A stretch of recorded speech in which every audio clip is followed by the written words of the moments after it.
வணக்கம் வியூவர்ஸ். ஸ்ரீமத் பாகவதம். ஸ்ரீமதி கீதா வீரராகவன் எழுதிய ஸ்ரீமத் பாகவதம் பகுதி 9 காண்போமா? பக்தர்கள் கூடிவிட்டார்கள் என்று தெரிந்தாலே பெருமாள் ஓடி வருவார் அல்லவா? பெருமாள் ஆழ்கண்ட சமுத்திரமாவார். சமுத்திரம் தன்னிடத்து மனிதர்கள் அதிகமாக வந்தால் ஆர்ப்பரிக்குமாம். அதுபோலவே பக்தர்கள் பலர் கூடினாலே அந்த இடத்திற்கு பகவானுடைய சாநித்தியம் வந்துவிடும். அந்த கூட்டத்தோடு கூட்டமாக பக்தர்களோடு பக்தர்களாக நெருங்குவது பகவானுக்கு மிகவும் பிடிக்கும். திருக்கோவிலூர் திவ்ய தேசத்தில் எப்படி அன்று மிருகண்டு மகரிஷியின் ஆசிரமத்தில் பொய்கை ஆழ்வார், பூதத்தாழ்வார் மற்றும் பேயாழ்வார் சந்தித்து கொண்டபோது அவர்களை காணும் ஆவலுடன் பகவானும் உள்ளே வந்து அவர்களை நெருக்குகிறார். அவர்களுடைய சத்சங்கத்தை காணும் ஆசையிலே ஓடி வருகிறார் அல்லவா? பகவானுக்கு எப்பொழுதும் பக்தர்களுடைய ஸ்பரிசம் மிகவும் பிடிக்குமாம். அன்று அதனால் அல்லவோ முதல் ஆழ்வார்களே விளக்கேற்ற வைத்து உலகிற்கே பிரசித்தி படுத்தினார். அதேபோல் இன்றும் பகவானுக்கு தன்னுடைய கோவில்களிலே தன்னை காண கூட்டம் அதிகம் வந்தால் சந்தோஷப்படுவார். பக்தர்கள் வரவில்லை என்றால் தான் பகவான் வருத்தப்படுவான். திரிபங்க லலித சாரு கௌஸ்துபேன விராஜிதக கோடி மன்மத லாவண்யக ஹர சந்தன சர்ச்சிதக கஸ்தூரி திலகம் லலாட்ட படலே வச்சஸ்தலே கௌஸ்துபம் என பகவான் திருமுடி தொடக்கமாக திருவடி வரை அழகன் அழகன் அழகன், அத்தனை அழகன் அவன். அவனிடம் மன்மதனும் பிட்சை எடுக்க வேண்டும். கருத்து நீருண்ட கார்மேகம் இறங்கி வந்தது போல் கண்ணன் அழகு.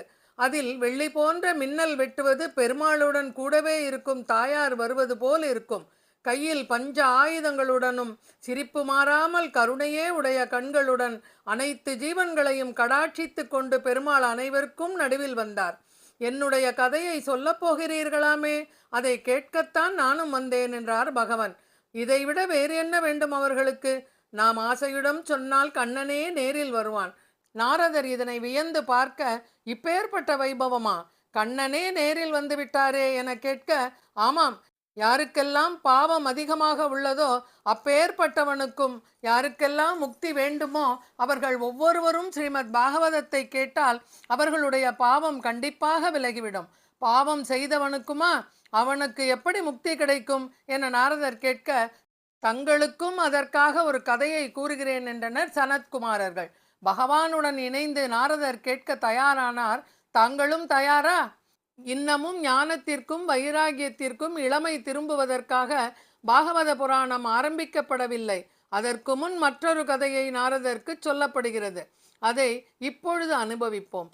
கர்நாடகத்தில் ஓடும் துங்கபத்ரா எனும் நதிக்கரையில் ஆத்மதேவர் தன் மனைவி துந்துளி என்பவளுடன் வசித்து வருகிறார்.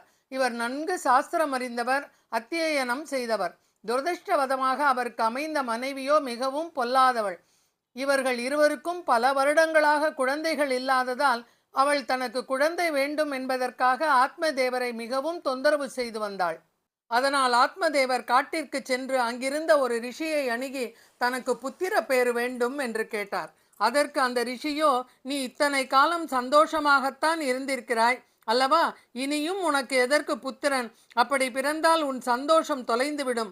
உனக்கு இது வேண்டுமா என்று கேட்க, ஆத்மதேவரோ தனக்கு புத்திர பேறு வேண்டும் என்று மன்றாடி கேட்டார். ரிஷியும் பகவானை பிரார்த்தித்து ஆத்மதேவருக்கு பிள்ளை பிறக்க வேண்டும் என்று ஆசீர்வதித்து ஒரு மாம்பழத்தை அளித்து, இதனை உன் மனைவியை சாப்பிடச் சொல், புத்திர பாக்கியம் கிடைக்கும் என்று கூறினார். இதற்குள் ஆத்மதேவரின் வீட்டில் துந்துளியின் சகோதரி கர்ப்பமான நிலையில் வீட்டிற்கு வந்திருந்தாள். அவள் விஷயத்தை அறிந்து, உனக்கு இத்தனை வயதிற்கு பிறகு பிள்ளை பேர் அவசியமா என்று கேட்க, துந்துளியும் தன் சகோதரியிடம், அப்படியானால் நீ உனக்கு பிறக்கும் குழந்தையை எனக்கு தருகிறாயா என்று கேட்கிறாள். அவளும் அதற்கு சம்மதிக்கிறாள். நீ உன் குழந்தையை என்னிடம் கொடுத்தால் உனக்கு தேவையான சொத்துக்களை நான் தருகிறேன் என்று துந்துளி வாக்களித்தாள். இங்கு நடந்தது எதுவும் தெரியாத ஆத்மதேவர் ரிஷி அளித்த மாம்பழத்தினை சாப்பிடச் சொல்லி தன் மனைவியிடம் தருகிறார். ஆனால் அவளோ அது பிடிக்காமல் அந்த மாம்பழத்தினை மாட்டுத் தொழுவத்தில் விட்டெறிந்து விடுகிறாள். அங்கிருந்த மாடு அதனை உட்கொள்கிறது. மாதங்கள் பல கழிகின்றன. தன் சகோதரியிடம் ஒப்பந்தம் செய்து கொண்டபடி அவளுக்கு பிறந்த ஆண் குழந்தையை துந்துளி பணத்தை கொடுத்துவிட்டு தான் பெற்றுக்கொள்கிறாள். அதே சமயம் மாட்டுக்கொட்டிலில் இருந்த பசுமாட்டிற்கும் ஆண் குழந்தை பிறக்கிறது. இது பகவானை பிரார்த்தித்து ரிஷி கொடுத்த பிரசாதம் அல்லவா? பகவான் எப்பொழுதும் பக்தர்களின் வேண்டுதலை, வாக்குறுதியை நிறைவேற்றுவார். மாட்டிற்கு ஆண் குழந்தை பிறக்கிறது. மாட்டிற்கு பிறந்ததால் காதுகள் 2 மட்டும் பசுமாட்டின் காதுகளை கொண்டு பிறந்ததால் அவன் கோகர்ணன் என்று அழைக்கப்பட்டான். இந்த விஷயம் துந்துளிக்கு தெரியும். ஆனால் ஆத்மதேவருக்கு தெரியவில்லை. சகோதரியிடமிருந்து பெற்ற குழந்தைக்கு துந்துகாரி என பெயரிட்டு வளர்த்து வந்தாள். துந்துகாரி வளர வளர பணம் கேட்டு பெற்றோர்களை தொந்தரவு செய்து வந்தான். இதனால் மனம் வருத்தமுற்ற ஆத்மதேவர் வீட்டை விட்டு கிளம்பி காட்டிற்கு சென்று விடுகிறார். ஊர் மக்களிடத்தும் துந்துகாரிக்கு நல்ல பெயர் இல்லை. கோகர்ணன் அனைத்து ஞானத்தையும் பெற்று அத்தியனம் செய்து நல்ல நிலையில் வளர்ந்து வந்தான். ஆனால் அவன் இவர்களுடன் இல்லாது பாத யாத்திரையாக ஒவ்வொரு சேத்திரங்களாக செல்ல ஆரம்பித்தான். துந்துகாரியோ ஒரு நாள் கோபத்தில் தன் தாயையும் கொன்றுவிட்டு பிறகு மற்றவர்களால் அடித்து துரத்தப்பட்டு அவனும் மரணமடைகிறான்.